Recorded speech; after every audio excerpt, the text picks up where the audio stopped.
All right, let's talk about a feeling you've probably had scrolling through your phone lately. It's called the AI Brainrot effect, and we're going to break down what it is. So have you ever been scrolling and you see, I don't know, the 10th video of a cartoon cat singing a pop song, and you just stop and think to yourself, is the internet getting dumber? Well, that feeling, it actually has a name. And that name is AI Brainrot.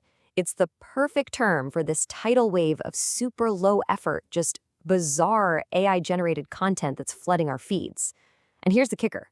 This stuff doesn't spread because it's good. Oh no. It spreads because the algorithms are hungry for our attention, and they've figured out this stuff is, well, sticky. But to really get a handle on this, you gotta know that brain rot actually has two different meanings here. So let's break them both down.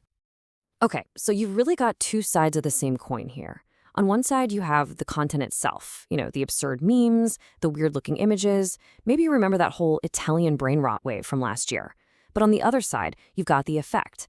And that's what all that mindless scrolling does to us, how it can kind of dull our critical thinking and just shrink our attention spans. So it's the stuff, and then what the stuff does to us. So how in the world does this stuff get everywhere? What's the engine driving this whole flood? Well, it turns out it's a pretty simple but incredibly powerful three-step cycle. First up, the barrier to entry has just completely disappeared. These generative AI tools are so cheap and powerful now that literally anyone can pump out a massive amount of content in just a few seconds. There's basically no cost and infinite scale. And then, step two, the algorithms that run our social feeds jump into the game. They're designed for one thing, and one thing only: engagement. They quickly figure out that all this weird, novel, or kind of jarring AI content keeps our eyeballs glued to the screen. So what do? They push it out to millions more people. And this, right here, is what closes the loop. Actual human creators, and even automated content farms, they see what the algorithm is rewarding and, well, they just make more of it. The formula gets copied, scaled up, and the noise just multiplies like crazy. Now, look, this might all seem like some harmless, silly fun, but this trend actually has some very real dangers. It's really not an exaggeration to say it can destroy parts of the internet that we count on. The damage is real. We're talking about a genuine pollution of our attention spans, where our ability to handle complex, nuanced ideas starts to shrink. This flood creates brand new, super fast ways for misinformation to spread. It can even make the AI models themselves worse by feeding them junk data to train on. And over time, this chips away at public trust and completely swamps the very systems designed to keep these online spaces safe. And that point about misinformation, it is especially scary. This quote really gets to the heart of it. Unlike a human telling a lie, these AI-generated falsehoods can be produced at a scale we can't even imagine, and they don't even require someone to be trying to deceive you.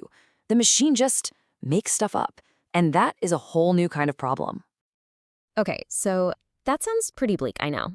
But it is not a lost cause. There are concrete things we can actually do to start reversing the damage. Let's take a look at the practical levers we can pull.